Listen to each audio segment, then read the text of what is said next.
तो हेलो दोस्तों, आप सब कैसे हैं। So welcome back to my YouTube channel. तो दोस्तों आज हमारा डे 6 है। तो दोस्तों आज हम बात करेंगे P2P नेटवर्क की। दोस्तों ये P2P नेटवर्क क्या होता है, आज हम इसके बारे में डिस्कस करने वाले हैं। ठीक है दोस्तों, अगर आपने मेरी पहली वाली वीडियो नहीं देखी है तो पहले आप उनको जाके देखें, तभी आपको ये समझ आएगा। और आपको ये वीडियो अच्छी लग रही है, इन वीडियो को ज़्यादा से ज़्यादा वो शेयर करें। कोई डाउट है तो कमेंट्स करें। ओके, तो दोस्तों स्टार्ट करते हैं। तो दोस्तों देखो, सबसे पहले हम ये जानते हैं कि what is centralised network. Centralised network होता क्या है। देखो आपने इतना तो पता होगा आपको बेसिक कि अगर आप जैसे कोई गूगल पे सर्च वगैरह करते हो, आप कुछ भी क्वेरीज अपने क्वेश्चंस वगैरह, तो आपके क्वेश्चंस जो है पहले सर्वर के पास जाते हैं, फिर सर्वर क्लाइंट को भेजते हैं, क्लाइंट जो फिर दोबारा सर्वर, फिर सर्वर आपको दिखाता है गूगल पे आपके रिजल्ट्स जो शो होते हैं। तो देखो ये तो हो गई हमारी कंप्यूटर की फॉर्म, टेक्निकली फॉर्म। ठीक, अब इसमें ब्लॉकचेन में क्या चीज़ है कि देखो जैसे सेंट्रलाइज नेटवर्क में हम ये बताना चाह रहा हूँ कि जैसे ये है कि सर्वर है ये, अब ये क्लाइंट जो इसको रिक्वेस्ट भेजता है, ये कुछ डॉक्यूमेंट्स वगैरह होंगे जो आपके, ठीक है, तो ये सेंट्रलाइज नेटवर्क में आ जाते हैं। ये बीच में एक कॉमन पर्सन हो गया सर्वर, जो कि टेक्निकल फॉर्म में भी होते हैं। ऐसे ये इस तरीके का होता है ये सेटअप, समझ रहे हो।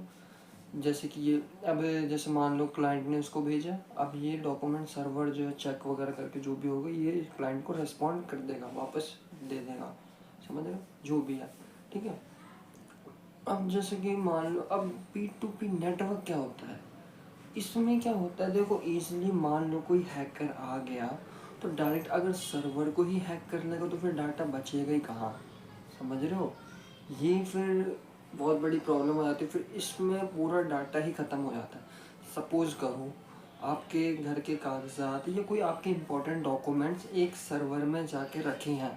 ठीक है, देखो बैंक वगैरह काम भी ऐसे ही होता है, डायरेक्ट जो है बैंक आप तक नहीं पहुंचता, समझ रहे हो। पहले सर्वर आप डॉक्यूमेंट्स जो है बैंक के पास जमा करोगे, फिर बैंक जो है और भी उससे कनेक्शन होते हैं उसमें जाके। सपोज करो कोई ऐसा आ गया जो बैंक को मेन जो ब्रांच है बैंक की उसे हैक कर लिए, तो आपके पैसे या जो भी डॉक्यूमेंट्स वगैरह फिर वो तो बचेंगे ही नहीं, समझ रहे हो। तो ये क्वेश्चन एक रेज होता है, समझ रहे हो।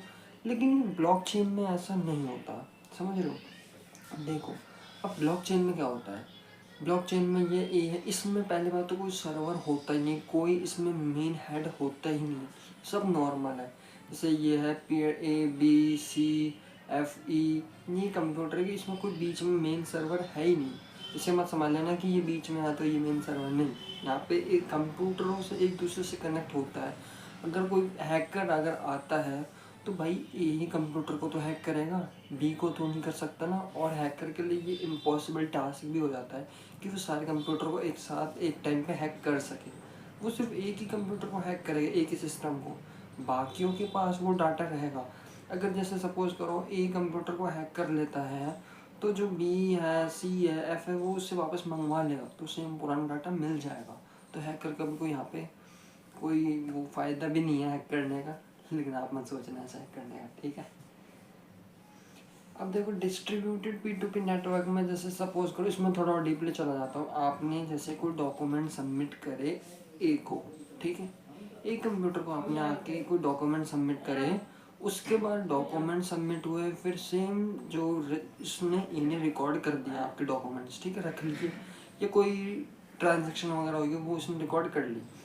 अब वही सेम ट्रांजेक्शन बी के पास गई, बी ने भी रिकॉर्ड कर ली, अब फिर सी के पास गई, ई के पास गई, एफ के पास गई, समझ रहे हो, ये सबके पास गई।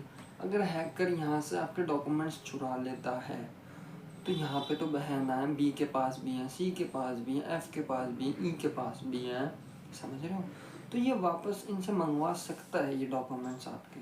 तो यहाँ पे सेफ एंड सिक्योर है आपके डॉक्यूमेंट्स ब्लॉकचेन। तो ये P2P नेटवर्क होता है, समझ रहे हो। अब हम अगला बात करते हैं डिस्ट्रीब्यूटेड P2P नेटवर्क इन ब्लॉकचेन।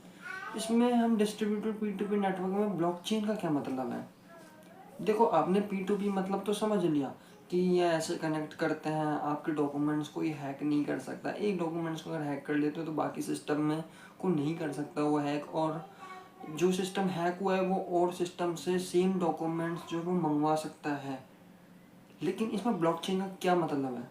क्यों हमें इस ब्लॉकचेन में पढ़ना पड़ रहा है डिस्ट्रीब्यूटेड P2P नेटवर्क को? तो आइए हम जानते हैं इसे हम क्यों पढ़ रहे हैं। देखो अब जैसे ये एग्जांपल मैं देता हूँ आपको। ये मैंने बताया कि ए सिस्टम है, बी है, सी है, ई है, एफ है, ठीक है। तो ये यहाँ पे आपने डॉक्यूमेंट्स वगैरह ए को सबमिट कर दिए। ये पहले बात तो एक दूसरे से कनेक्ट हैं, इतना तो आपको चल ही गया होगा पता, इतने आप देख रहे हैं वीडियोस, ठीक है। ये इससे कनेक्ट है, ये इससे कनेक्ट है, ये इससे, और आपके डॉक्यूमेंट्स यहाँ पे सबमिट। देखो इनमें भी चेनें बनी होती है, और ये ऐसा नहीं है कि एक दो चेन बनी है, ये कई लाखों में चेन बनी हुई होती है रियलिटी में। यहाँ पे मैं आपको एक दो चेन दिखा रहा हूँ, 5-10 चेन, लेकिन असलियत में यहाँ पे कई लाखों चेन बनी होती हैं। तो हैकर तो वो तो पागल ही हो जाएगा ना, वो हैक करता करता, तो उसके लिए एक इम्पॉसिबल टास्क हो जाता है, समझ रहे हो। अब देखो जैसे हम डिस्ट्रीब्यूटेड P2P नेटवर्क हमें जरूरत क्यों है ब्लॉकचेन में, है ना। अब हमने ये बताया कि डिस्ट्रीब्यूटेड P2P नेटवर्क हम ब्लॉकचेन में इसलिए पढ़ रहे हैं क्योंकि ब्लॉकचेन में एक सिक्योरिटी आ जाती है कि हमारे डॉक्यूमेंट सेफ एंड सिक्योर रहेंगे, ठीक है। अब हम इसको जो है जरूरत क्यों है इसकी फिर ब्लॉकचेन में हमको पढ़ने की, इसी में हम क्यों पढ़ रहे हैं, ये क्वेश्चन आता है, ठीक। तो हम जानते क्यों पढ़ रहे हैं इसे।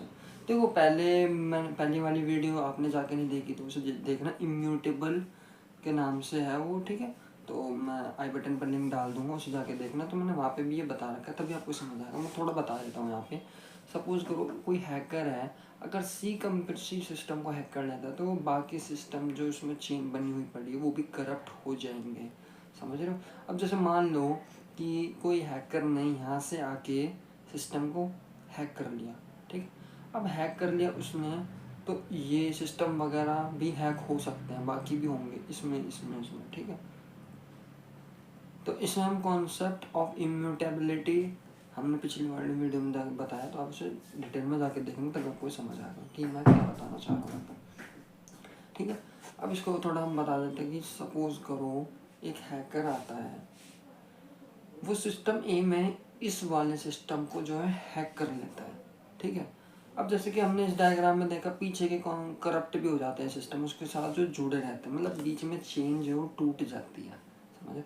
अब जैसे मान लो अपने चेन है लोहे की, कुछ भी चेन है आपकी, गोल्डन की चेन, बीच में से अगर आप उसे तोड़ दोगे तो बाकी उसके दो टुकड़े हो जाएंगे ना, फिर वो एक साथ कहाँ अटैच है। तो ऐसे इसको आप समझ सकते हैं, एग्जाम्पल दिया मैंने आपको कि यहाँ पे अगर एक हैकर ने अटैक करा है सिस्टम पे तो वो बाकी सिस्टम भी करप्ट हो जाएंगे, ये भी काम नहीं करेंगे। फिर ये तो अब इसमें एक कंडीशन में क्या आएगा, ये जो है इनसे कांटेक्ट करेगा बी से, या इस पे भी नहीं है चलो तो इस पे होंगे, इस पे होंगे, समझ रहे हो, इस पे होंगे। तो ये डॉक्यूमेंट्स दोबारा इनसे मंगवा लेगा, पुराने डॉक्यूमेंट्स, तो ये दोबारा एंट्री कर लेगा, दोबारा उसके पास डॉक्यूमेंट आ जाएंगे, तो इसमें कोई फ्रॉड वाला कुछ होगा ही नहीं ऐसा इशू, समझ रहे हो। तो यही है दोस्तों, हम डिस्ट्रीब्यूटेड P2P नेटवर्क जो है हम पढ़ रहे हैं इसमें। अब ब्लॉकचेन में इसका यही कारण है। इसको थोड़ा मैं समराइज़ कर देता हूँ कि हमने इसमें क्या क्या पढ़ता है। देखो डिस्ट्रीब्यूटेड P2P नेटवर्क ब्लॉकचेन में हमारा इसलिए यूज़ होता है ताकि कोई हैकर जो है अगर एक सिस्टम ए को अगर हैक कर लेता है तो वो सिस्टम ए जो है वो सिस्टम बी से जो है अपने डॉक्यूमेंट्स मंगवा सकता है, समझ रहे हो। अगर सिस्टम बी भी हैक कर लिया है तो वो सिस्टम सी से मंगवा सकता है। और मेन बात यहाँ पे कोई मेन सर्वर नहीं होता, समझ रहे हो। जैसे सर्वर होते तो सर्वर को ही हैक कर लेगा। जैसे सपोज करो हमारा इंडिया का जो मेन ब्रांच बैंक जो है वो RBI, सपोज करो कोई हैकर है तो वो RBI को ही हैक कर लेगा तो बाकी बैंकों का समझ रहे हो फिर क्या ही होगा, समझ रहे हो। तो ऐसे यहाँ पे कोई सर्वर नहीं है, ठीक है। ये एक दूसरे से ही कनेक्ट हैं, कोई मेन कोई रजिस्ट्रार नहीं है यहाँ पे, लीडर यहाँ पे कोई नहीं है, सब एक दूसरे से कनेक्ट है। अगर एक सिस्टम में प्रॉब्लम आती है तो दूसरे सिस्टम से हम प्रॉब्लम को सोल्व कर सकते हैं, दूसरे में अगर प्रॉब्लम आई तो तीसरे से हम कर सकते हैं। और मेन बात यहाँ पे 10-15 सिस्टम की चेन नहीं होती है, यहाँ पे कई लाखों की सिस्टमों की चेन होती है। और ये दोस्तों ये कोई टेक्निकली कोई चीज़ में यूज़ नहीं होती, ये हर जगह यूज़ है। हॉस्पिटैलिटी में भी, जैसे मैंने पिछली वीडियो में बताया आपको, हॉस्पिटैलिटी में, स्कूल्स में, गवर्नमेंट्स में, ये हर तरह से चेन बनी पड़ी है।